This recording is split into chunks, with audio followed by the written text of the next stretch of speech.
Bonsoir tout le monde.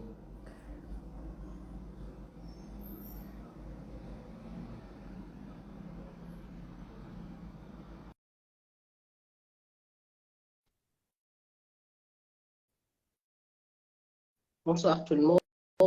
Je vois qu'il y a déjà des personnes qui nous ont rejoints. Nous, Martha, Suleiman, tu es déjà avec moi? Parfait. Oui, je suis déjà avec toi, Mambinta. C'est très Comment bien. vas-tu? Donc, Très bien. je vais bien. J'étais Ah, grippée ces derniers jours, donc ça se sent dans ma oui, voix. absolument. Mais oui, mais je tenais à faire ce premier live de Ah, l'année quand même. ça fait, Salam, Martha. ça fait plaisir en tout cas d'en être le premier invité, on va dire.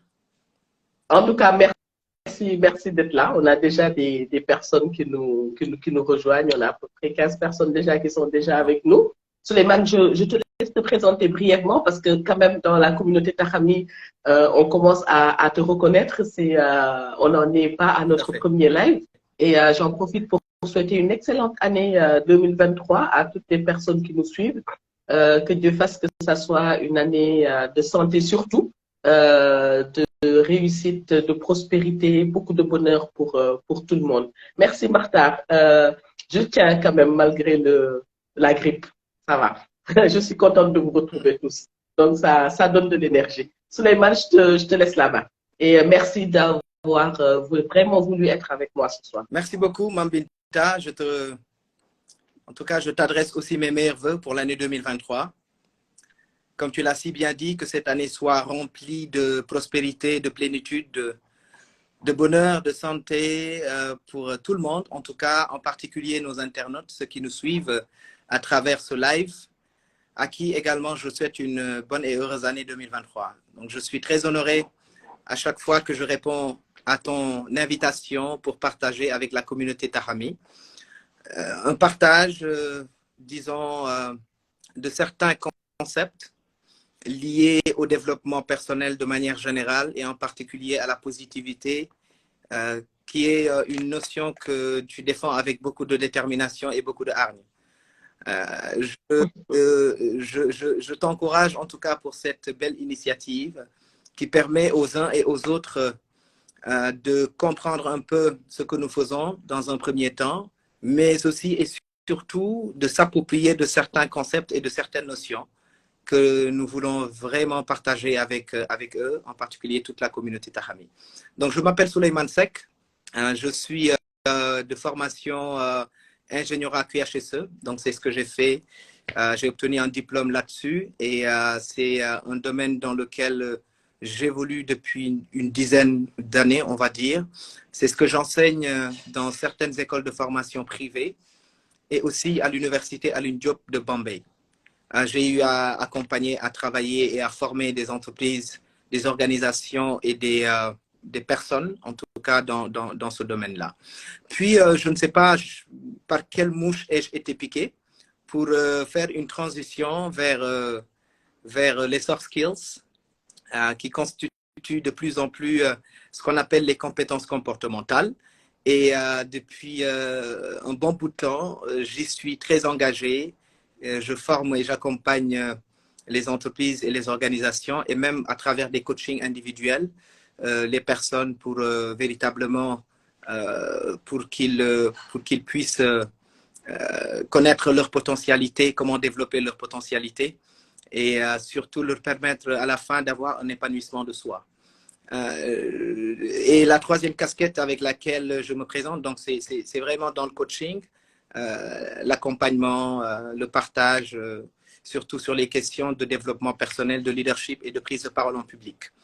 Et enfin, la dernière casquette avec laquelle je me présenterai à toi et aux internautes, c'est celle, est-ce que je peux dire auteur? Non, c'est peut-être quelqu'un qui fait quelquefois des publications sur des domaines qui m'intéressent, notamment le management de la qualité, l'hygiène, la sécurité, l'environnement et aussi la responsabilité sociétale des entreprises.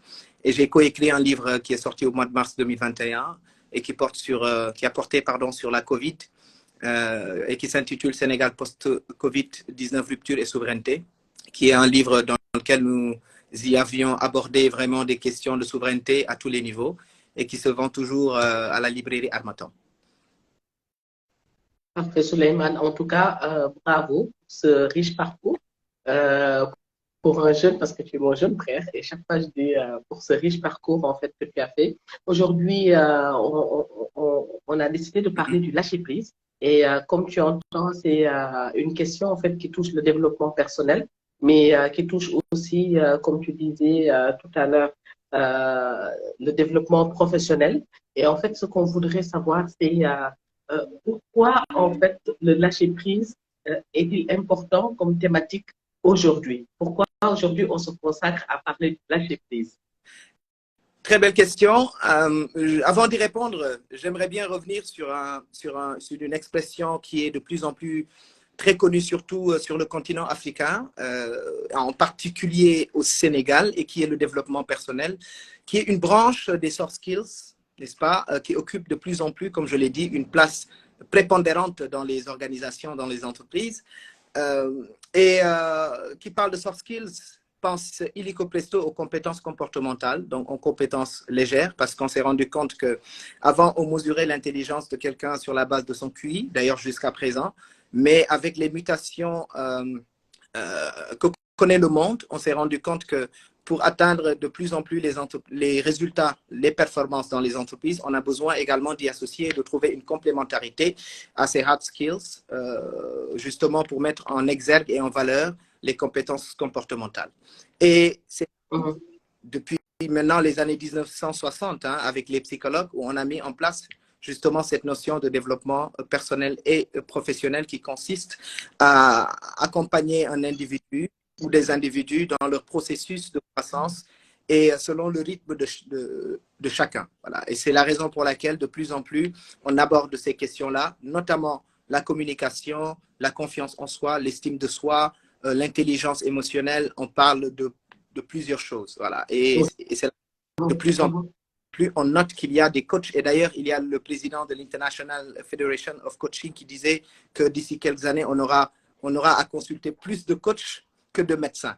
Parce que les coachs ont un rôle également très important à jouer auprès des individus, auprès des êtres humains de manière, en tout cas, vraiment générale et selon les vécus, les expériences de chacun.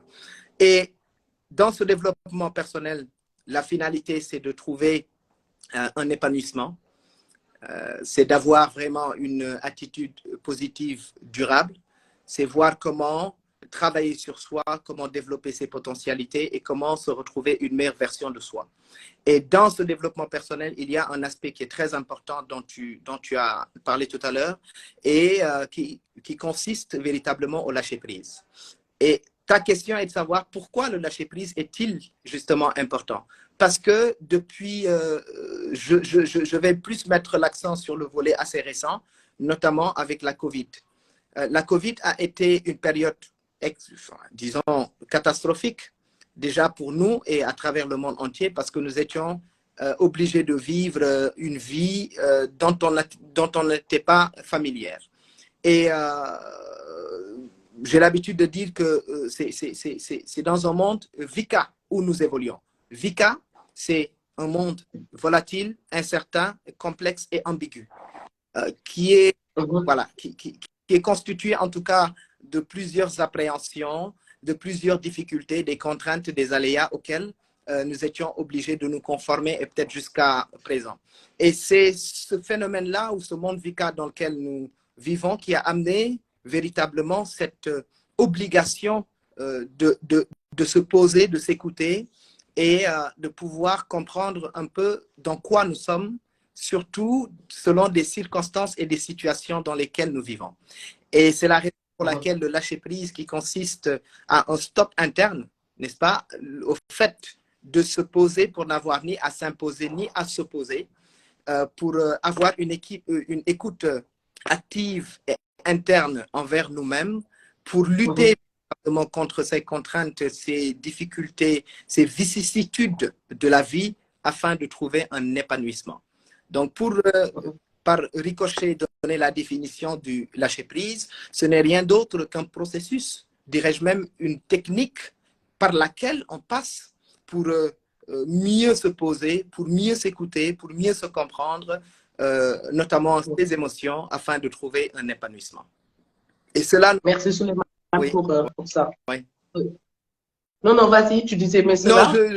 je voulais juste terminer la définition en disant que justement, le lâcher-prise nous permet de nous libérer du connu pour aller vers l'inconnu. Et pour se libérer du connu, c'est là où nous avons besoin de se poser, de se libérer de soi-même, de se libérer de l'autre, sur le plan surtout émotionnel, pour aboutir véritablement à un épanouissement de soi-même. Oui. Merci Souleymane. Et il y a Minawa qui dit coach en français facile, s'il vous plaît. Awa Babou est en train de lâcher des pics. Et il y a Mariam Soda, bonjour.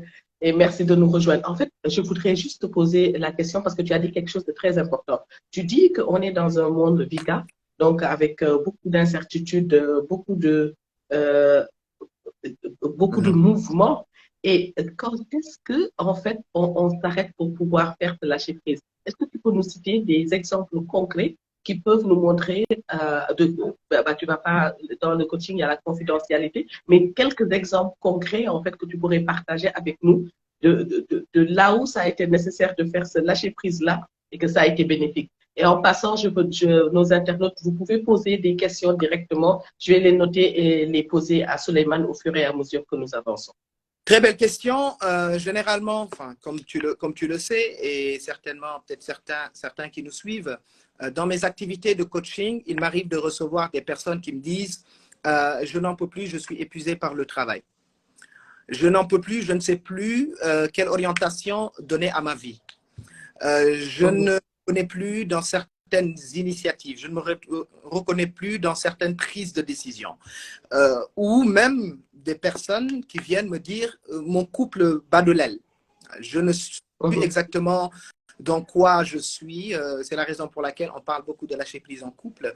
Ou sur le plan émotionnel, ce sont des personnes qui ont vécu des traumas et qui viennent nous voir véritablement pour qu'on les accompagne dans le processus de lâcher prise. Pourquoi ces personnes, à un certain moment, arrivent à un épanouissement, à un épuisement émotionnel, pardon, ou même à un épuisement professionnel, parce qu'il y a la charge de travail qui est énorme, il y a la charge mentale qui est plus gérée, il y a justement des questions au niveau des entreprises, ou bien on est face à des moqueries, à des rabais au sein des entreprises, si je puis m'exprimer ainsi. Donc, on est confronté à plusieurs situations qui font qu'à un certain moment, ces personnes-là même se posent la question à savoir, et cela nous arrive également à nous.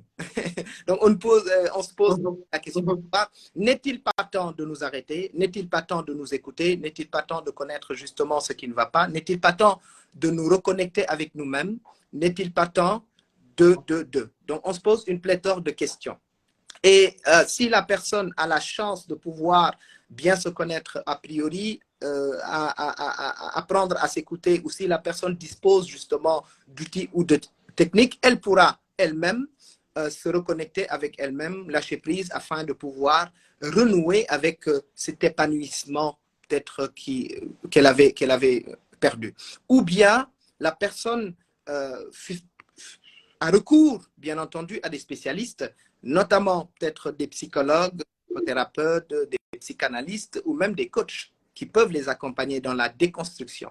La déconstruction de soi-même, de certains liens, de certaines choses qui ne marchent pas, ou les questions en tout cas que la personne se pose. Et nous, notre travail consistera bien entendu à écouter la personne, à faire un diagnostic, à mettre à disposition justement des outils pertinents, des outils efficaces, selon encore une fois l'histoire, le vécu, l'expérience de la personne.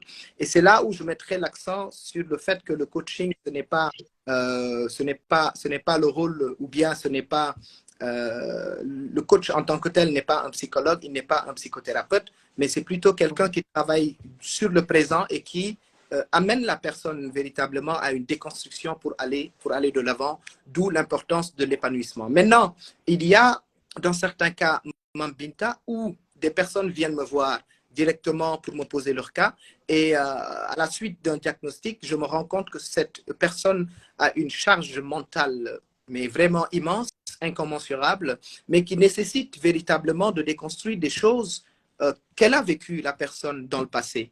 Et ça, ce n'est pas, Tout à fait. absolument, ce n'est pas le rôle, par exemple, du coach à travailler sur ça. Mais Exactement. plutôt de le renvoyer vers un spécialiste, un clinicien ou bien un psychothérapeute, etc. Et c'est la raison pour laquelle je travaille très souvent avec une psychothérapeute que tu connais très bien. Et une fois que je renvoie la personne, la psychothérapeute va faire un travail de déconstruction, un travail vraiment sur peut-être le trauma. Et après, elle fera un rapport qu'elle m'enverra pour que moi, je prenne la personne sur la base véritablement du travail de base qui a été fait pour l'accompagner à aller de l'avant et surtout à pouvoir se booster, à pouvoir avoir des aspects internes. Très bien, donc, interne pour être conscient, d'où d'ailleurs, certainement nous reviendrons là-dessus, un outil très important pour le lâcher-prise qui est la pleine conscience. Parce que la plupart d'entre nous ne sont pas conscients des problèmes auxquels ils font face. Tout à fait. Tout à fait. Et merci Souleymane. C'est très intéressant en fait ce que tu es en train de dire. J'ai déjà des questions qui fusent. Je vois Penda nous a rejoint. Penda qui travaille sur Emma Santé Mentale, qui actuellement est en France et avec qui j'ai eu le plaisir de travailler aussi cette année sur des questions aussi de santé mentale et ça tombe. Il n'y a pas de hasard, hein, tu parlais de psychologue, de nécessité et elle aussi, elle œuvre beaucoup pour permettre à des jeunes filles surtout de pouvoir avoir recours à ces types d'accompagnement, ce qui n'est pas forcément évident dans nos sociétés. J'ai déjà quelques questions avant d'aller dans les techniques du lâcher-prise. En fait, il y a Mina Babou qui te demande, Babou qui demande, est-ce que, je te donne toutes les questions en même temps, est-ce que le lâcher-prise est synonyme de résignation? Ça, c'est la première question. Il y a Mariam Soda qui te dit, en tant qu'entrepreneur, maman et aussi épouse, comment lâcher prise avec les différentes obligations qui nous attendent. Et il y a It's Me Kina, ça va, Kina, qui nous dit, en entreprise, le lâcher prise ne semblerait-il pas à du laxisme? Donc ça, c'est le lâcher prise en entreprise parce que tu as parlé en fait de lâcher prise dans son travail, tu as parlé de lâcher prise dans son couple, tu as parlé aussi de lâcher prise dans certains aspects de la société, de la vie courante tout court. Et je confirme ce que tu dis parce que je sors de 3 jours de formation sur, avant de donner la main sur le coaching, parce que moi aussi, je suis dans un processus de certification sur ce métier que j'ai encore eu la chance de mieux découvrir ces derniers jours. Et c'est un processus aussi qui dure toute l'année pour dire que, en fait, c'est un métier. On ne s'y aventure pas.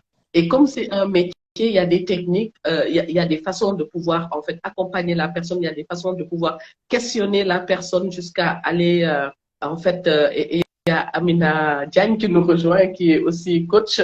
Et en fait, c'est un métier et donc il faut l'apprendre, pouvoir en fait accompagner des gens et être sûr qu'on est en train de leur donner le meilleur pour leur développement. Donc, c'est juste ce que je voulais dire avant de te laisser répondre aux questions, avant d'aller après par la suite aux techniques. Très bien. Donc, excellent, excellent. Alors, pour répondre à la question de Awa Babou, certainement, elle a dû m'oublier. Je venais très souvent chez elle parce que son grand frère, Bamba Babou, est un ami et frère à moi.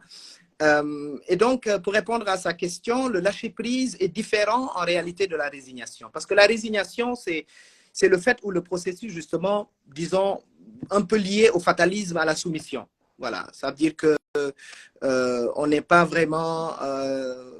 on est peut-être engagé sur des choses dont on n'est pas vraiment sûr, ou on est dans un processus de fatalisme avec un renoncement même, d'accord, de ses activités, de qui on est, de ses ambitions, etc. Par contre, lorsqu'on parle de lâcher prise, c'est lorsqu'on a une pleine conscience de ce qui ne va pas chez nous, d'accord, de pouvoir s'en départir, parce que on parle ici de processus et la finalité, la pleine conscience de ce qui ne va pas. Cette écoute attentive de soi-même, le fait de faire un stop interne sur sa personne, le fait d'écouter ses émotions, ses humeurs, ses sensations, afin de pouvoir véritablement retrouver une certaine un épanouissement.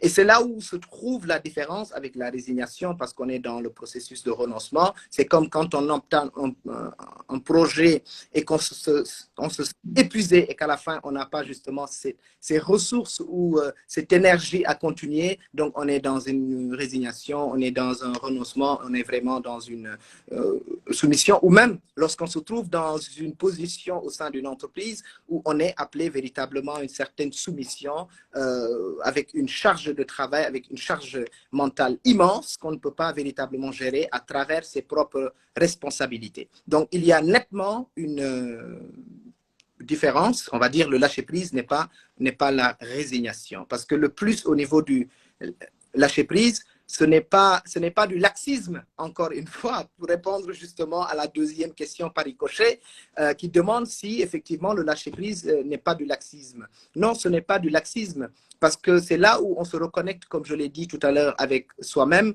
Ce n'est pas, par contre, le moment de résignation ou de ne pas justement vouloir aller de l'avant, mais on se pose, on s'arrête, on réfléchit, on fait une introspection avant de pouvoir maintenant s'armer d'énergie et d'être conscient également des ressources dont nous disposons pour pouvoir aller de l'avant. Encore une fois, la finalité, c'est de pouvoir trouver un équilibre dans sa vie, dans son intérieur, surtout par rapport aussi à ce qui nous, parce que là, c'est extrêmement important. Et justement, lorsque je parlais tout à l'heure de la pleine conscience, c'est par rapport justement à qui nous sommes, d'accord, à qui nous sommes, à ce que nous faisons également. Est-ce que nos paroles sont en conformité avec la personne que nous sommes, avec nos valeurs, avec nos aspirations, avec nos ambitions? Est-ce que justement la personne que nous sommes est en conformité véritablement avec les gestes, n'est-ce pas? Donc, il y a tellement de paramètres qui nous font réfléchir, qui nous font également apprendre à nous libérer de nous-mêmes, à nous libérer de tout ce qui nous entoure, de la pression, des aléas, etc., pour aller véritablement de l'avant, et surtout sur le plan émotionnel. Parce que sur le plan émotionnel, nous pouvons rencontrer, comme je l'ai dit tout à l'heure, les émotions, les sentiments. Nous avons les humeurs qui nous animent au quotidien, ces humeurs qui peuvent être contagieuses. L'ego avec laquelle justement nous vivons, le jugement défavorable que nous avons vis-à-vis de nous-mêmes, et surtout la crainte, et même d'autres paramètres comme l'arrogance, etc., ce qui peuvent être véritablement des obstacles à une vie, soit professionnelle, soit de couple, ou simplement une vie épanouie. Oui, et la question de Mariam Soda, c'était en tant qu'entrepreneur, maman et aussi épouse, comment lâcher prise. Et en fait, je lis la réponse de Oumou qui nous a rejoint, Oumou Diop. Merci Oumou de nous rejoindre, c'est un plaisir de t'avoir ici. C'est mon autre jumelle qui dit que je pense que l'étape 1 pour arriver à lâcher prise, c'est d'abord la connaissance de soi, doubler de la confiance et de l'estime de soi, assumer ses choix, vaincre ses peurs, surtout celles liées au jugement. Et moi, je peux rajouter aussi, c'est la connaissance de soi, en fait, est très importante parce qu'en fait, il faut aller creuser pour se connaître. Et Souleymane, j'en profite pour te poser la prochaine question, c'est-à-dire comment le coaching, en fait, permet de faire ce stop interne? Excellent. Si tu permets, pour répondre avant que l'on passe à la question de l'entrepreneuse et de la jeune, enfin, pas jeune, mais de la maman épouse et tout, qui est confrontée véritablement à peut-être tellement de choses, à une charge de travail énorme. Généralement, c'est de pouvoir déjà se poser et de prendre la décision de se poser et surtout de pouvoir bien s'organiser. Parce que le processus du lâcher-prise, c'est également l'organisation et la discipline.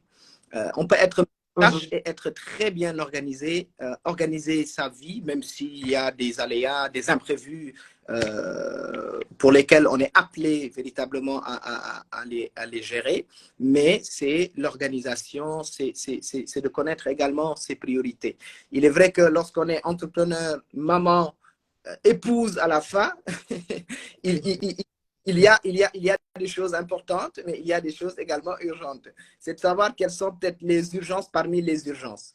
Et par rapport à son mode de vie et par rapport à la manière dont elle gère le cocon familial, elle pourra véritablement dire, est-ce que ce sont mes enfants qui sont prioritaires, comment faire de telle sorte pour bien les gérer, mon entreprise, est-ce que je suis obligé tous les jours peut-être d'aller en entreprise, d'autant plus qu'elle est entrepreneuse, donc elle pourra bien gérer son timing, bien gérer ses priorités et voir est-ce que c'est nécessaire de travailler à distance, est-ce que c'est nécessaire de répondre aux rendez-vous, aux sollicitations et comment justement avoir cette vie de couple épanouie. Et pour moi, la réponse, c'est simplement d'avoir une certaine organisation, mais c'est un travail déjà interne. C'est là où peut-être qu'on reviendra là-dessus sur elle-même que note Souleymane, elle a bien noté organisation et discipline, je note coach. Donc, Mariam Soda a bien pris note extrêmement, de cette organisation. extrêmement important parce que c'est ce qui nous amène à un épuisement, pardon. Un épuisement parce que la plupart d'entre nous ne sont pas organisés. Voilà. On a des... Oui, oui pardon. Ouais. Et peut-être à titre d'exemple, Souleymane, je peux donner juste un exemple. Là, c'est moi-même, je sors de 3 jours intenses de, comment dire, de formation, de coaching pour la certification. Donc, je viens de finir à 18h aujourd'hui. Et après mes prières tout à l'heure, ce que j'ai fait, c'est que j'ai fait une grosse sieste. Une très grosse sieste qui m'a permis de me reposer et de pouvoir être avec vous là. Et juste après là, il y a d'autres obligations en fait familiales qui vont suivre. Et je crois que Souleymane a vraiment raison parce que là, je suis toute heureuse d'être avec vous. C'est comme si j'avais pas fait les 3 jours de formation certifiante en fait et d'avoir repris le travail cette semaine. C'est que je me sens légère. Et ça, je ne l'avais pas tout le temps, en fait, de me sentir légère. Il y a beaucoup de personnes qui me posent la question, mais Mambita, comment tu fais? Et en fait, ce que Souleymane dit, je le confirme, c'est une question d'organisation, c'est une question de priorisation, parce qu'en fait, les priorités peuvent aussi différer d'un jour à l'autre. Il y a des jours, c'est exclusivement consacré à la famille, aux vacances, à Oumou peut-être est avec nous, elle sait de quoi je parle, elle-même, elle l'applique en fait. Et c'est d'être avec sa famille là. Mariam Soda l'applique pour les vendredis qu'elle met pour la religion. Et en fait, je crois que c'est ça. Quand on essaie de jongler au jour le jour et que chaque jour est consacré en fait à ce qu'il y a de prioritaire, ça marche. Par exemple, pour l'installation de la caméra, c'est mes enfants qui l'ont fait. Je suis allée faire mes siestes et mes prières et j'ai dit installez-moi. Ils ont tout installé, le dispositif, voilà, et participé. Et puis moi, je suis venue me mettre là pour vous. En tout cas, tu es parfait l'exemple de l'entrepreneur, de la professionnelle, de la maman, de l'épouse, au-delà justement des responsabilités familiales, etc.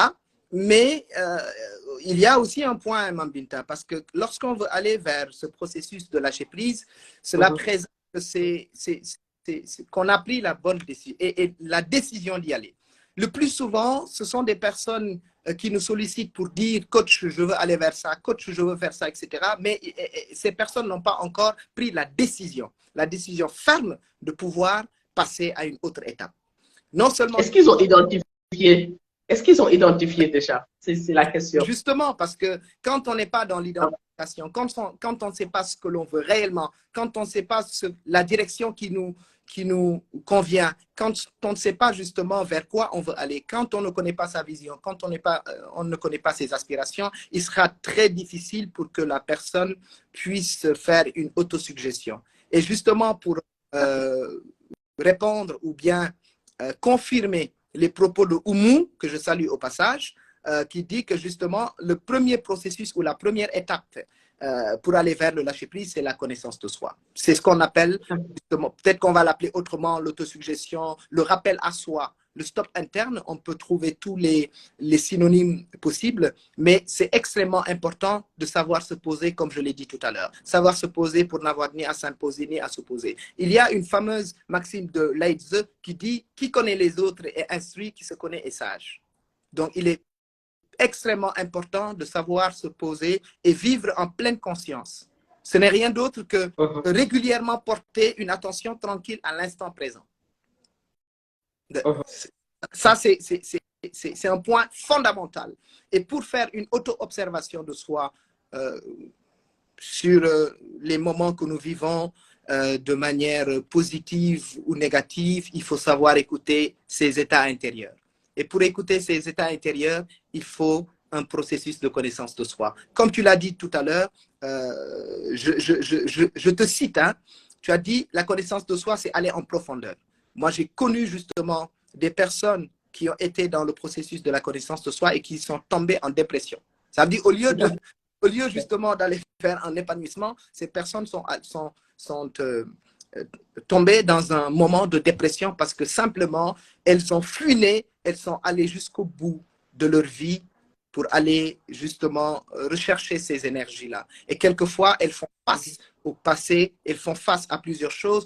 Et c'est un processus qui permet de déconstruire. Et quand on est dans le processus de déconstruction, c'est ça qui nous aide véritablement à nous reconnecter, à nous familiariser, mais surtout à pratiquer une écoute active de nous-mêmes. Quelles sont nos qualités? Quelles sont mes priorités? Quelle est la direction qui me correspond? Quelles sont mes aspirations? Et maintenant, c'est un processus de discipline et d'organisation, comme je l'ai dit tantôt, avec une priorisation. Vers quoi je veux aller d'abord? Quels sont les obstacles, etc., etc. Et lorsqu'on on dépasse ce processus de connaissance de soi, c'est là où maintenant on va vers l'estime de soi. Oumou a parfaitement raison. Ça me fait rire parce que c'est tellement pertinent ce qu'elle dit. Et l'estime de soi, c'est véritablement ce processus extrêmement important. Estimare, qui veut dire le fait de se donner de la valeur. Est-ce qu'on se regarde dans un miroir pour se donner de la valeur? Est-ce qu'on a besoin des autres pour qu'ils nous donnent de la valeur? Avant que les autres nous perçoivent comme étant une personne bien intérieurement, etc., c'est d'abord ce travail de nous-mêmes. C'est comment nous apprécier à notre juste valeur. C'est comment nous donner une image positive de nous-mêmes. C'est comment renouer avec un amour profond de nous-mêmes. Mais combien se pose cette question-là? Pourquoi je m'habille comme ça? Pourquoi j'ai choisi tel ou tel travail? Pourquoi j'ai choisi mes amis, etc. Est-ce qu'on prend le temps véritablement de s'arrêter et de se poser ces questions-là? Maintenant, on ne peut pas, bien entendu, refuser que la vie est parsemée d'embûches, de problèmes auxquels nous devons faire face, véritablement. Il nous arrive aussi d'être dans des divagations mentale, quelquefois ça ne va pas, quelquefois, etc. Mais est-ce que nous prenons le temps de prêter attention à nos perceptions intérieures? Et ce sont ces questionnements-là que nous devrions justement nous poser. Et définir par là qui sommes-nous et quelle importance donnons-nous à notre personne. Vous pouvez être même dans une relation toxique qui contribue à la dépravation de son image et dans ce cas, on perd son estime de soi. Donc, il est très important de donner de la valeur interne avant même que les autres vous donnent de la valeur. Les autres ne constituent dans ce cas qu'une plus-value. Ils viendront confirmer la personne que vous êtes. Parce que si vous vous laissez déterminer par les autres, vous risquez véritablement d'avoir une vie déconstruite. Et ça, il faut le dire. D'accord? Et maintenant, on quitte le processus d'estime de soi qui commence aussi par Mambinta. Tu me permets de glisser cela rapidement avant de passer à la... L'estime de soi, le processus démarre par le fait d'identifier ce qui ne va pas chez nous, les axes d'amélioration comme on les appelle. Les états intérieurs négatifs. Qu'est-ce qui ne va pas chez nous? On l'assume, on l'accepte et on décide de travailler là-dessus. Et d'ailleurs, Mark Manson, dans son fameux livre « L'art subtil de s'en foutre », vous m'excuserez du terme parce que c'est l'intitulé du livre, qui est un best-seller, qui est un excellent livre contre-courant du développement personnel. Parce qu'il a vraiment balayé toutes les théories, toutes les choses qui ont été écrites sur le développement personnel. Et c'est là où je suis d'accord avec lui lorsqu'il dit l'estime de soi, c'est d'abord le processus d'identifier et d'assumer ce qui ne va pas chez nous. Il ne faut pas avoir peur d'être... Et de se gérer, en fait. De se gérer, de s'auto-gérer, de s'auto-évaluer, de s'auto-suggérer et d'arrêter l'auto-sabotage. C'est quelque chose que je dis très souvent. Il nous arrive de nous mettre dans la glace et de ne pas être honnête avec nous-mêmes. Comment voulez-vous la justice? Comment voulez-vous être bien en conformité avec la société, en conformité avec les personnes qui vous entourent et qui vous aiment, en conformité avec certainement votre conjoint ou conjointe, en conformité avec vos enfants et vos valeurs, si vous ne vous dites pas la vérité, si vous n'êtes pas devant la glace en vous disant la vérité. C'est là où c'est fondamental de s'accepter, de reconnaître ses axes d'amélioration pour pouvoir véritablement construire. Parce qu'une estime se construit. Ce n'est pas du jour au lendemain, on l'a, non. C'est un processus de construction. Et une fois qu'on a l'estime de soi, maintenant, on est sûr de ses valeurs avec lesquelles on est en conformité. On est sûr de ses perceptions. On est sûr de ses états intérieurs. On est sûr que la carte n'est pas... Voilà, que nous n'avons pas les mêmes filtres que les autres. Et là, on est conscient de qui nous sommes pour aller maintenant faire une transition vers la confiance en soi. La confiance en soi qui n'est rien d'autre comme avec fidem la foi. C'est ça la confiance en soi. Comme avec fidem la foi. Donc, on y va avec conviction, on croit en nos capacités, en qui nous sommes, et cela contribue à l'affirmation de soi. Et quand on a une affirmation de soi, véritablement, on est en train de se construire une vie épanouie. Exactement. Et une vie importante pour les autres. Parce qu'en fait, là, on arrive à faire des choses vraiment qui nous ressemblent et qui peuvent aussi contribuer à l'épanouissement des autres. Il y a Oumou qui te dit toujours que, Oumou, merci, Oumou est hyper focus avec nous ce soir. Elle dit focus sur soi. Elle dit focus sur soi en priorité donc. Et elle dit faire son mieux. L'accord 4, oui, ça c'est l'accord 4, c'est les 4 accords Toltec, je crois. Voilà, faire de son mieux. Et Rahma te dit vérité vraie. Et Rahma disait quelque chose en fait tout à l'heure, en charriant un peu. Je n'ose pas poser la question lol pour les célibataires des vacances et c'est bon. Enfin presque. Merci. Elle dit merci en tout cas, c'est instructif. Et Souleymane, ça me permet de glisser sur notre question. Actuellement, nous sommes dans une société sénégalaise. Nous sommes dans une société avec certaines contraintes aussi qui sont des contraintes sociales. Tu as parlé de connaissance de soi. On a parlé d'estime de soi. On a parlé de confiance en soi pour pouvoir s'affirmer. On a pensé de lâcher prise. Donc lâcher prise aussi bien dans une société, lâcher prise aussi bien dans son couple, mais lâcher prise aussi dans son travail. Comment on arrive avec les différentes contraintes que l'on peut avoir dans tous ces systèmes-là, d'abord à sentir que le moment est venu de lâcher prise, comment on le sent, et aussi quelles sont en fait les étapes nécessaires pour pouvoir y arriver. Excellent. Je reviendrai sur les contraintes sociétales et sociales dont tu parles, parce que dans toute société, on vit avec les contraintes. Et selon les cultures, selon les ethnies, selon les croyances, selon les us et les coutumes. Parce qu'on peut être éduqué d'une certaine manière et avec la socialisation, c'est ce qu'on appelle la seconde étape de la socialisation, qui est la socialisation secondaire, parce qu'il y a deux types de socialisation. La socialisation primaire, ce sont les valeurs, c'est l'éducation qu'on a reçue, qu'on nous a inculquée, la famille, etc. Et la deuxième étape, c'est la socialisation secondaire qui nous permet véritablement d'aller en contact avec le monde extérieur. Et une fois qu'on a déjà une socialisation primaire avec la famille, sur la base des valeurs et autres, une fois qu'on sort, on est confronté véritablement à plusieurs aléas. Et même en interne, hein, et même dans la socialisation primaire, Mambinta, on est contraint par des choses. Parce qu'on nous dit, c'est comme ça que ça se passe, voici les normes de la société, voici les normes de la famille, voici les normes de la culture. Et ce qui, malheureusement, quelquefois, peut contraindre la personne à un épanouissement. Parce qu'à chaque fois que cette personne a envie de prendre des initiatives, a envie de s'adapter au changement, a envie de porter des choses, que ce soit des projets, etc., il y a la famille qui devient justement une contrainte. D'accord? Et maintenant, imaginez avec tous ces aléas, toutes ces vicissitudes, on va vers la socialisation secondaire, c'est-à-dire le fait d'aller au travail, de trouver un boulot, de rencontrer des personnes, de prendre des décisions, de travailler avec elles, etc. Donc, les difficultés font partie du processus de la vie, mais font partie également du processus de l'épanouissement. Et pour cela, pour moi, l'aspect le plus important, c'est la responsabilité.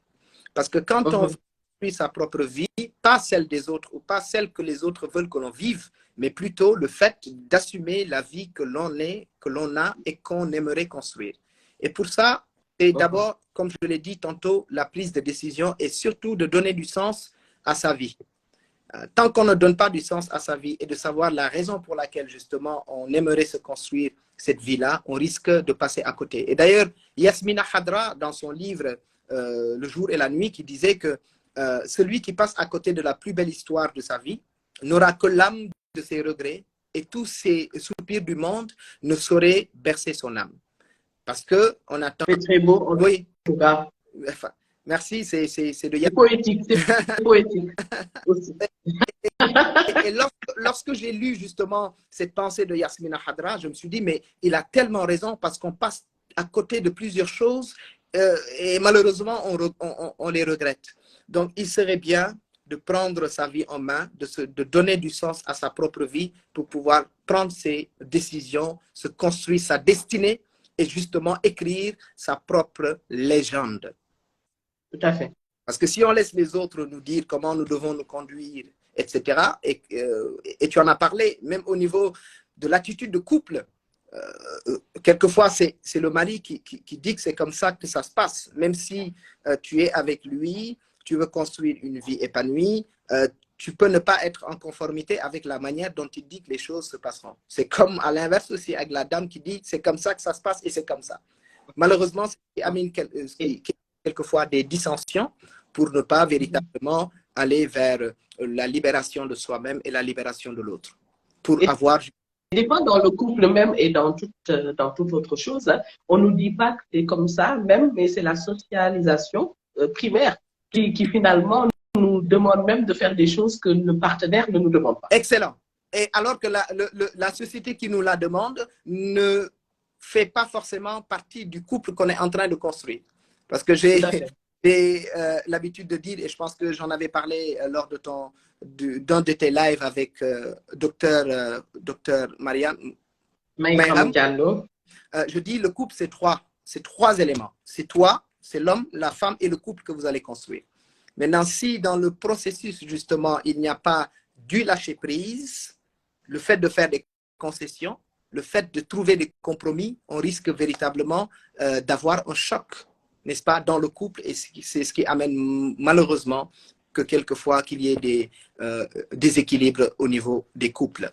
Au niveau de l'entreprise, on peut venir et porter en bandoulière les valeurs qu'on a dans la socialisation primaire et aller vers la socialisation secondaire. Parce que là-bas, on y rencontre des personnes avec leur propre personnalité, leurs valeurs, leur éducation, leur vécu, leur expérience. Et quand on est face, par exemple, à un supérieur N+1 qui nous fait un marquage à la culotte, qui nous donne une charge mentale immense, et malheureusement, le confort ne suit pas, en certains moments, on risque d'avoir un épuisement professionnel. C'est ce qu'on appelle le burn-out. D'accord? Ou quand on est appelé justement à faire un travail ennuyeux, c'est ce qu'on appelle le bore-out. N'est-ce pas? On fait un travail dont on n'a pas une certaine performance ou un jugement favorable, c'est ce qu'on appelle le burn-out. Donc, ce sont des situations, des pathologies que traînent beaucoup de professionnels dans les entreprises et généralement qui viennent nous voir pour les aider à déconstruire, à se poser, à faire une auto-suggestion, à se dire, est-ce que moi j'aime le travail que je fais?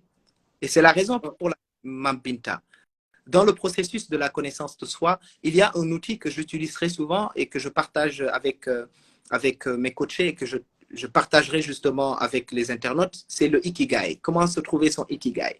Le Ikigai, ce n'est rien que sa vocation de vie, son épanouissement de vie. Pourquoi on s'investit dans telle ou telle chose?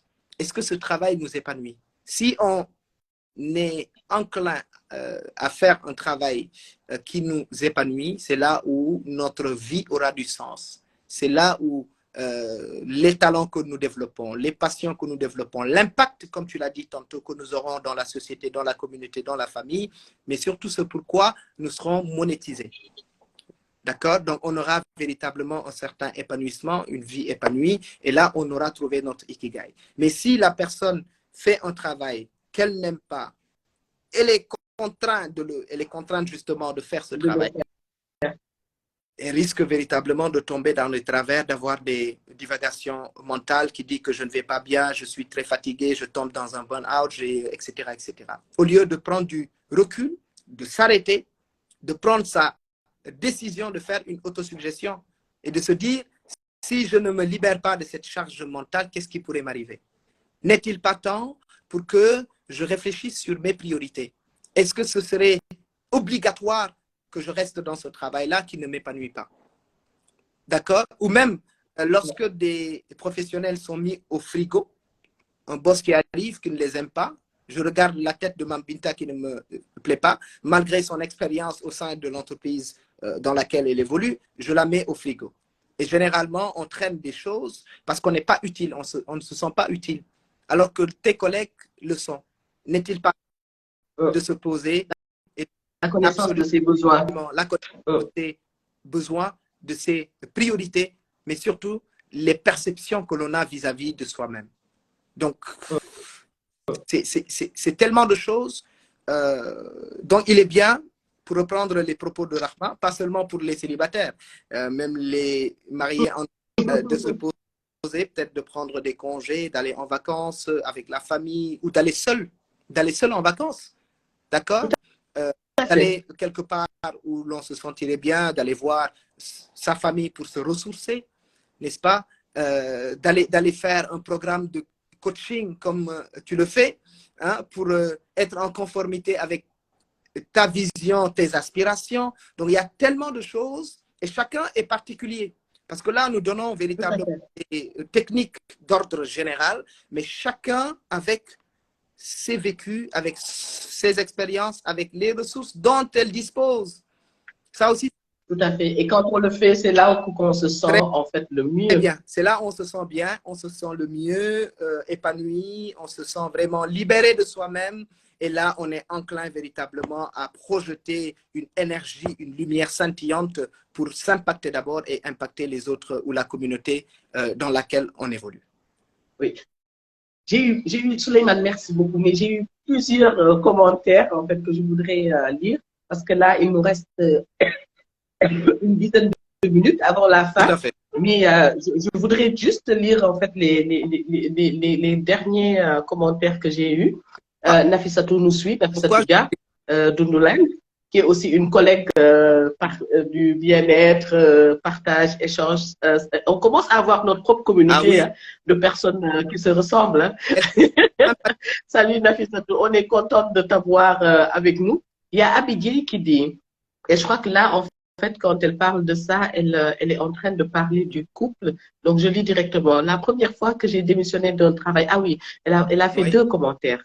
Donc, le premier, ça concerne, le deuxième va concerner le couple, je vais le retrouver, mais là, ça concerne le travail. Oui. La première fois que j'ai démissionné d'un travail à l'âge de 26 ans, car je n'étais plus épanouie et tombée malade dès que je mettais mes pieds au bureau, on m'a traité de folle. Et Mariam Soda des Live on Fire, parce que Mariam Soda aussi, je crois qu'on a beaucoup discuté en fait de faire ce qu'on d'aller suivre en fait ses propres convictions. On discute beaucoup de ça. Absolument. Il y a Abidji qui dit quand on suit, et là c'est du couple qu'elle parle, quand on suit ce que la société nous dicte dans le couple, cela amène tôt ou tard des dissensions ou pire la séparation, car limite, les deux partenaires de vie vivent pas leur couple comme ils veulent. En fait, ils construisent même pas une relation, ils construisent une relation sociétale pour la société, une image pour la société. Et aussi, il y a Abdel Gaucho qui salue aussi en fait ta pertinence, Souleymane. Et il y a le dernier commentaire que j'ai là, que je vais lire, You and Fashion. Et elle aussi, elle a fait des commentaires. Elle a adoré le bouquin, l'art de son... Je ne vais pas continuer, mais elle a adoré. Déjà, elle a marqué là-dessus. Et elle disait, le lâcher-prise est donc une technique indispensable dans le processus d'épanouissement et de perfectionnement de soi. Donc, Souleymane, je te laisse la main maintenant sur le processus de lâcher-prise. Quand on l'identifie, quand on sent que voilà, on doit lâcher prise, comment on fait pour le faire? Donc, on Je termine par pense ça. que le comment, on en a parlé depuis tantôt, mais de manière certainement disparate. La première, Oui, disparate. voilà, la première chose, c'est déjà l'autosuggestion. La première étape, c'est l'autosuggestion. C'est le rappel à soi. J'en ai parlé tantôt. Le rappel à soi, c'est de faire une écoute attentive et tranquille à l'instant présent. C'est de... Là, j'aimerais encore te poser une question, Suleiman. En fait, je suis une personne, je suis en train d'aller, là, je me mets en fait en mode, comment dire, Ouais. cobaye. Donc, je suis une personne, je suis en train de travailler, j'y vais à fond, je suis en train de faire mes lives, toutes sortes de choses, je bouge à droite, à gauche. Mais pour moi, tout va bien, Suleiman. Quand est-ce que je sens que moi, il me faut lâcher prise? Je ne le sens pas, hein? Je suis dans tous les sens, j'y vais. Quand est-ce que je sens qu'il faut lâcher prise? J'en profite pour saluer Manel aussi, qui est aussi coach certifié, Manel Marniche, notre Tunisienne du Sénégal, et qui nous a rejoint. Donc il faut nous dire, Suleiman, quand est-ce qu'on sent que voilà, ça arrive et qu'il faut? Il y a justement des signaux qui sont soit Voilà. les signaux physiques, parce qu'on est plus bien, on se fatigue vite, on se lasse vite, on se fatigue vite. D'accord? Donc ça, ce sont les signaux physiques. Il y a également certaines pathologies qui commencent véritablement à se faire sentir, à se faire voir visiblement, où on peut peut-être, il y en a qui peuvent être dans la boulimie, parce que, vous savez, chaque individu, selon sa morphologie, selon ses hormones, selon, etc., peut avoir des signaux différents du lâcher-prise. Donc ça, c'est vraiment l'aspect physique. Ensuite, il y a l'aspect mental, le mental, parce qu'on sent nettement une charge mentale. On a l'influence de nos émotions négatives dans nos activités. Soit on est agacé, c'est ce que j'ai appelé plus haut les états intérieurs. Parce qu'il y a des états intérieurs positifs qui nous mènent vers la perfection, vers l'amélioration de soi, mais il y a également des états intérieurs négatifs. Donc, le mental, il y a cette charge mentale, cette charge émotionnelle que nous vivons. Parce que vous savez qu'il y a les émotions universelles, d'accord? La colère, le désarroi, l'amour, la joie, etc. Et quand on sent que nettement, on a une certaine charge mentale, parce qu'on est agacé vite fait, on n'est pas bien, on fait même des divagations mentales, c'est là où il faut se poser des questions. Ou, dans d'autres circonstances, on peut même recevoir les feedbacks de notre entourage en te disant, Mambita, ces derniers temps, on voit que tu tombes beaucoup plus. Bon, c'est juste un exemple, hein, vu que je suis grippée. Tu es notre cobaye. Maintenant, il peut y avoir des feedbacks venant justement de l'entourage. Ah, ça ne va pas bien, tu ne dors pas bien, on voit que tu es submergé, tu t'agaces vite, tu te fatigues vite, à chaque fois tu dis que tu as mal à tel, etc. Donc, ce sont les constats qui sont faits physiquement et d'accord. Et la personne maintenant, pour arriver à se lâcher prise en disant « Ah oui, moi je vois que j'ai des pathologies, je ne me sens pas bien physiquement, émotionnellement », la personne s'arrête et se pose des questions. Quelles sont mes émotions? Qu'est-ce que je ressens? D'accord? L'autre question que la personne également pourrait se poser, c'est est-ce que cette émotion est positive ou négative? D'accord? L'autre, c'est quelle est l'intensité véritablement de cette émotion, peut-être sur une échelle de 0 à 10, n'est-ce pas? On se pose également la question à savoir, est-ce que ces émotions impactent mes activités, ma vie, mon entourage et autres? Et c'est aussi de se poser la question à savoir, quel est le contexte déclencheur? Tout à fait. Le contexte, est-ce que c'est familial? Est-ce que c'est professionnel? Est-ce que c'est amical? Est-ce que c'est fraternel? Est-ce que? Le contexte est extrêmement important. Ensuite, on se pose une autre question à savoir, quelles sont les conséquences de ces émotions sur ma vie, sur mon épanouissement? D'accord? Donc, voici ce qu'on appelle le processus de l'autosuggestion, de l'auto-observation, lorsqu'on se pose la question sur les charges émotionnelles et la charge mentale. D'accord? Et là, on est conscient maintenant qu'on a besoin de prendre du recul. On est conscient qu'on a besoin de faire attention à soi. On a besoin de se dire, il faut que je m'arrête. Stop. il faut que je fasse un stop interne. Est-ce que maintenant, je peux faire ce travail moi-même? Est-ce qu'il n'est pas temps de se dire quelles sont mes priorités? Est-ce que les activités dans lesquelles je suis me font du bien? D'accord? Est-ce que également, par rapport à ces sens, à ces 5 sens, on peut dire avec le VAGOC, le visuel, l'auditif, le gustatif, lui, etc. Le kiné. Est-ce que ça va? Est-ce que lorsque je bois mon café habituellement, que je déguste, est-ce que j'ai le même goût aujourd'hui? Est-ce que j'arrive à bien voir? Est-ce que je suis concentré Oui. De se poser les questions les sur, en fait, les différents aspects qui ont pu être modifiés. Et là, il y a Rahma qui te dit, moi, je le sens bien, baisse de motivation, fatigue chronique. Et il y a Nafisatou qui dit aussi, je pense qu'on arrête de vouloir tout contrôler, Oui. on lâche prise.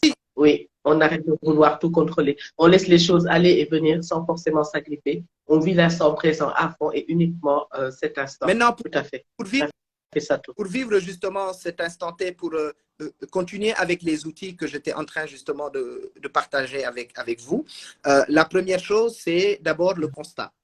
C'est le diagnostic que l'on fait de soi-même. Mais pour faire justement ce diagnostic, on ressent les pathologies, on ressent la fatigue chronique, etc.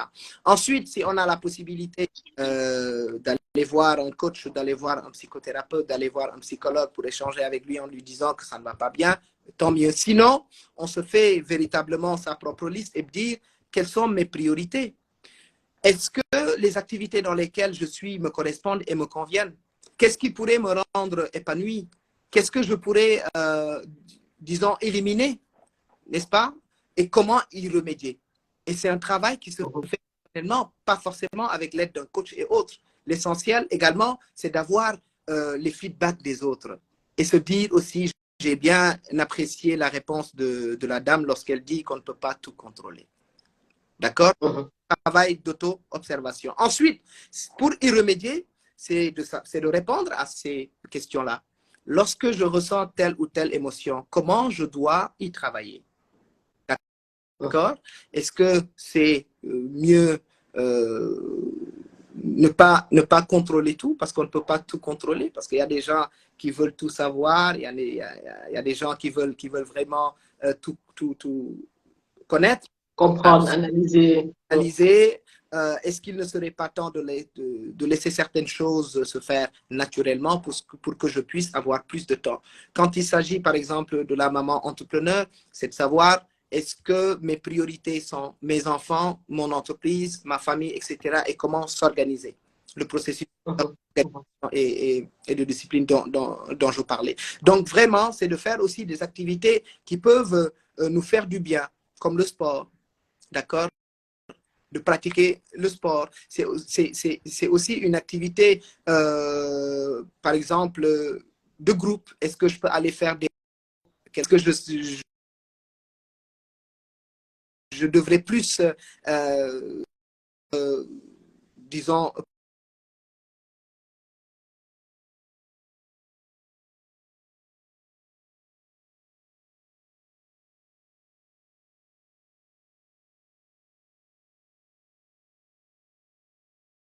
Non? Oui. Oui, je t'entends. Est-ce que tu arrives à m'entendre? Moi, je t'entends. Oui, c'est bon? Là, je t'entends. Ça avait coupé un peu. Oui. Et sur les matchs, je voudrais juste lire quelque chose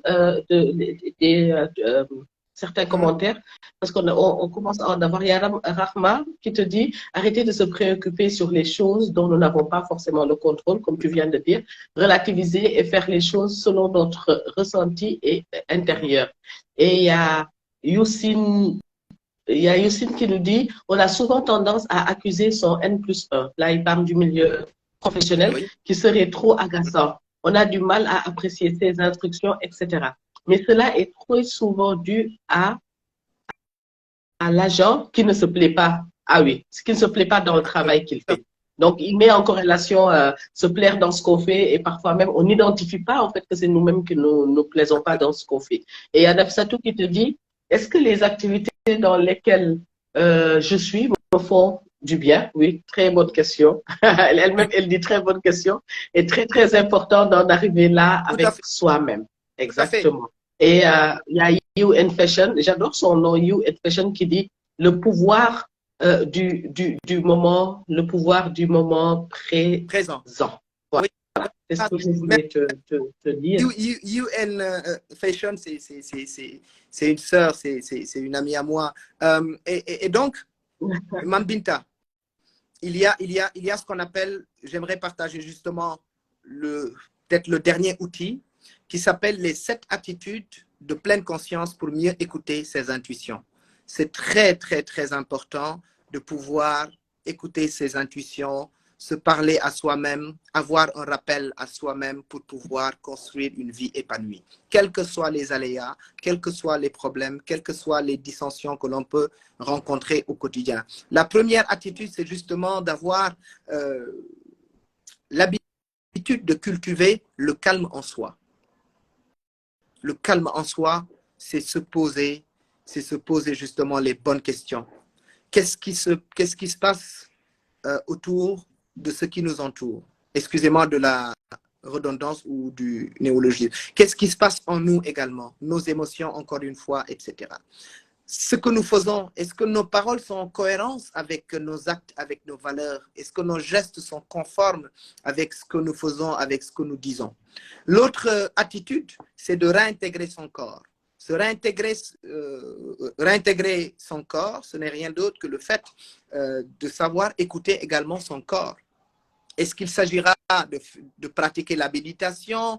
Est-ce qu'il s'agira de pratiquer le yoga? Le yoga qui est la plus vieille méthode et technique, justement. D'accord? Est-ce qu'on a la possibilité, la méditation, est-ce que c'est dans la prière? Est-ce que c'est la méditation? Est-ce que c'est la sophrologie, etc. Donc, le fait de réintégrer son... Est-ce que je dois m'inscrire pour faire du sport individuel ou du sport collectif? Est-ce que cela me ferait du bien pour pouvoir réintégrer mon corps? Ensuite, c'est le fait également de pouvoir peut-être aimer le mouvement. Ça, ce serait bien. Le mouvement avec les personnes, avec la communauté, avec sa famille, avec son conjoint, avec sa conjointe. Le fait de pouvoir se projeter aussi, de discuter, de communiquer, d'accord, et de s'adapter véritablement à l'instant T et au changement. L'autre attitude, c'est-à-dire la quatrième, c'est également le fait d'avoir un regard neuf sur soi-même. Avoir un regard neuf nous permet fondamentalement de se projeter et de voir, de cultiver une attitude positive vis-à-vis de nous-mêmes. L'autre chose, c'est comment faire, la cinquième attitude, c'est comment faire pour ouvrir un champ d'observation. Et le champ d'observation, c'est l'exploration. C'est de voir quelles peuvent être les opportunités. Lorsque je travaille quelque part et que je ne me sens pas épanoui, comment aller saisir les opportunités et ne pas rester dans sa zone de confort, ne pas rester dans sa zone de peur, mais aller véritablement vers la zone d'apprentissage. Et cela nécessite un accompagnement pour ouvrir son champ d'observation. Ne pas avoir peur d'aller véritablement de nouvelles opportunités. Autre chose. Parce que c'est un processus, en fait, Tout à fait. l'apprentissage. Je Oui, comprends. c'est ce qu'on appelle la zone d'apprentissage parce que la zone de confort, elle est composée principalement de 4 points. Hein. La zone de peur, la zone de confort, la zone d'apprentissage et une autre zone peut-être que j'ai oublié. Donc, il est très important de pouvoir ouvrir véritablement son champ d'observation. Et la sixième attitude, c'est accueillir sans juger. J'ai entendu quelqu'un, je pense, dans les commentaires dire qu'il faut laisser les choses se faire naturellement. D'accord? Et cela nous astreint véritablement à avoir une certaine charge mentale, à pouvoir tout contrôler, vouloir tout contrôler, tout mettre sur la main, etc. Ce n'est pas possible parce qu'on ne peut pas tout contrôler. Il y a des choses qu'on ne peut pas contrôler. Il faut Oui, qui nous dépasse. qui dépassent notre entendement. Et on ne peut pas même se contrôler soi-même, hein, parce que des fois, on ne sait pas ce qu'on fait dans l'heure qui suit. Absolument. On ne sait pas. Et c'est la raison pour laquelle il est extrêmement important d'accueillir sans juger. Et enfin, la attitude véritablement pour aller vers le lâcher-prise, c'est se faire confiance. La confiance, personne n'est né avec la confiance, nous en sommes les artisans. Ouais, Ça se construit. Nous devons fondamentalement travailler sur notre confiance. J'aime bien Oui, la, pardon. j'aime bien la notion d'artisan. Nous en sommes les artisans. Parce qu'en fait, dans l'artisanat, ça veut dire que on le fabrique, ça se construit et c'est peut-être décousu, Très on bien. recourt. C'est Et on recourt à sa manière. On recourt à sa de manière. sa On manière. recourt, on recourt, pardon, selon ses perceptions, selon ses états intérieurs, selon ses ambitions, selon ses perspectives, selon ses aspirations. C'est extrêmement important d'être dans le processus de la construction de sa propre confiance. Et enfin, le fait, donc voici les 7 attitudes que j'ai voulu partager avec justement les internautes, ceux qui nous Oui, suivent. Et il faut savoir que lorsqu'on lâche tout, lorsqu'on décide de prendre du recul, lorsqu'on prend la décision d'accepter que tout ne va pas bien et qu'il y a des choses qui méritent d'être construites, d'être refaites, d'être recousues, c'est là fondamentalement qu'on peut aspirer à une vie épanouie. Et le lâcher-prise réconforte notre prise de décision parce que nous avons une acuité dans la prise de décision.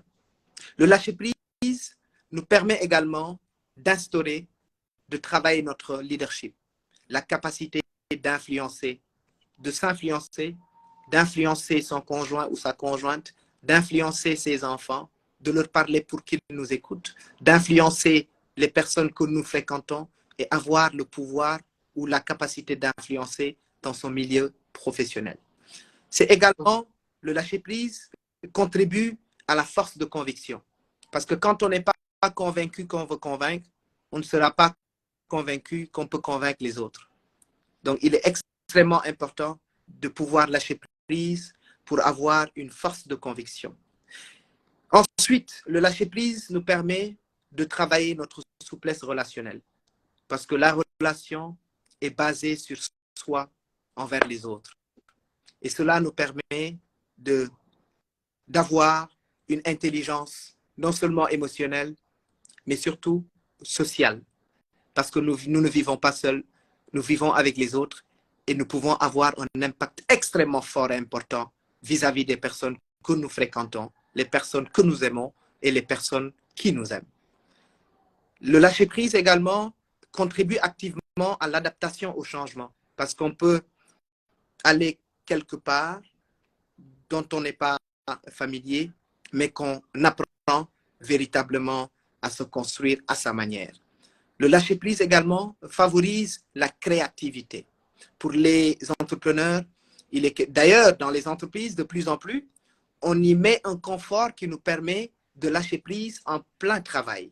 Surtout, vous allez chez les Asiatiques où la charge de travail est extrêmement intense. De plus en plus, ils essaient de déconstruire, de lâcher prise en y mettant peut-être une table de billard, une salle de repos, une table de ping-pong, etc.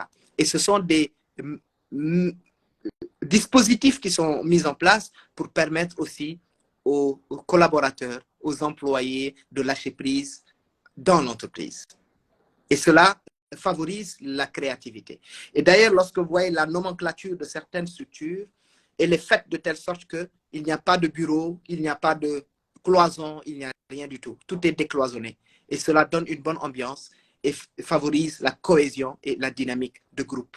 Donc, on a envie de se lever le matin et d'aller au travail parce que l'entreprise nous offre le confort adéquat pour que nous puissions fondamentalement avoir un épanouissement. Et enfin, le lâcher-prise Mambinta, pour le mot de la fin, nous permet d'avoir le sens de la responsabilité. La responsabilité est le levier de performance, que ce soit dans nos modes de vie, que ce soit dans nos modes de fonctionnement, que ce soit dans les processus de décision au sein de la famille, au sein de la communauté et au sein de l'entreprise. Le lâcher-prise devient indispensable. Tout à fait. En tout cas, merci Souleymane.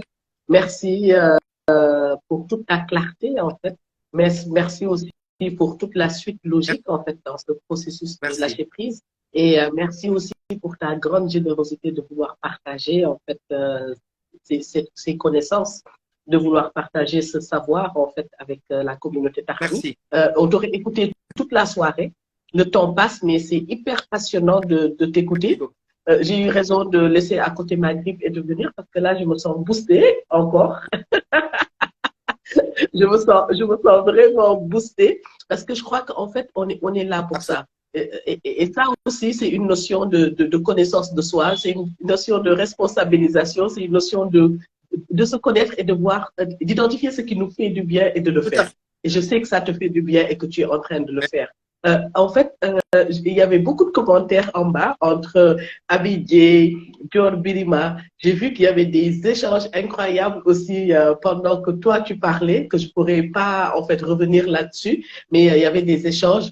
Il y a Dior Birima par exemple qui dit je ne dis pas qu'il faut pas aider les autres, mais il faut quand même faire ce qu'on peut et savoir dire non quand on ne peut pas. Exactement. Et il y a Nafissatou qui a dit quelque chose que j'avais noté. L'authenticité, c'est imparfait. C'est imparfait. Je disais ça à mes collègues, mais en dernière minute, ils voulaient retoucher des slides PowerPoint. OK. Donc, pour dire que voilà, chacun, en fait, a sa façon de faire. Et voilà, il faudrait vraiment pouvoir le respecter. Et Nafissatou a recommandé un livre, Christina Kuzmik, Priorité. C'est un documentaire, Christina Kuzmik, K-U-Z-M-I-C, Christina, K-R-I-S-T-I-N-A. Ça s'appelle Priorité dans YouTube et peut-être que ça ferait du bien à certains de le lire. En tout cas, Souleymane, merci beaucoup en fait pour ce que tu partages. Moi, je voudrais aussi laisser un message à la communauté parce que je suis dans un processus aussi de formation en coaching professionnel. Et d'ici là, ça sera d'ici la fin de l'année, Inch'Allah, j'aurai besoin de pouvoir accompagner quelques personnes, une vingtaine environ. Et en fait, je ne dois pas accompagner mes proches. Mais si certaines personnes dans votre entourage ou bien qui ne sont pas proches de moi ont un certain besoin, on pourrait aussi échanger et voir s'il y a des possibilités parce que ça fait partie de ce processus de certification. Donc, merci à vous tous. Je tenais à remercier Tata Kumbasek qui nous suit, qui depuis 18 h me dit il y a coupure de courant, il y a coupure de courant. Elle était en train de prier pour qu'il n'y ait pas de coupure d'électricité pour qu'on puisse tenir le live. Alhamdulillah, on a tenu le live.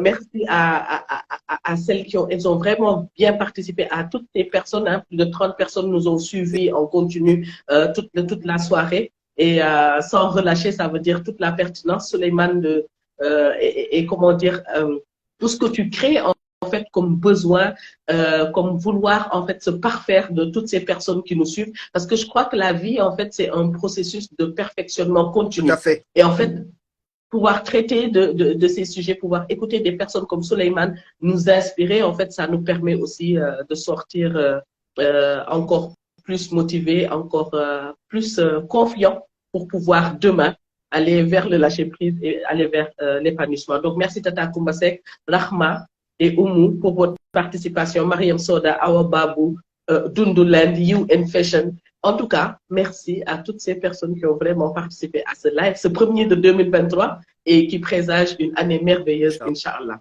Merci à vous et excellent week-end. Souleymane, si tu as un dernier mot, tu peux le dire. Younis qui dit merci Souleymane Seck demeure une source riche. C'est un honneur d'avoir pu bénéficier de votre formation. Merci beaucoup. Merci beaucoup à toutes les personnes qui nous ont suivis et qui nous ont fait montre de leur générosité. Parce que ce n'est pas facile un samedi de se concentrer durant 1 heure pour suivre en tout cas un live. Nous les remercions vraiment très profondément et sincèrement. Merci beaucoup à toi, Mambinta, pour cette générosité de partage, pour cette magnanimité, surtout dans la co-construction. Moi, j'ose dire qu'en tout cas, tu es un levier indispensable de la co-construction. Merci pour tout ce que tu fais pour la communauté. Merci de relier les âmes pour qu'elles puissent partager, être ensemble et construire de merveilleuses choses parce qu'on a besoin des personnes comme toi pour construire un monde meilleur. Excellent week-end à tout le monde et j'espère qu'on se retrouvera très bientôt autour d'un autre thème dont j'aurai le plaisir justement de partager avec Mambinta. À très bientôt. Avec plaisir. Tahami, c'est plus fort ensemble. Merci Souleymane. Au revoir et au revoir à tout le monde. Merci Manel. J'ai vu Aïssa Toufal. Merci. Merci tout le monde.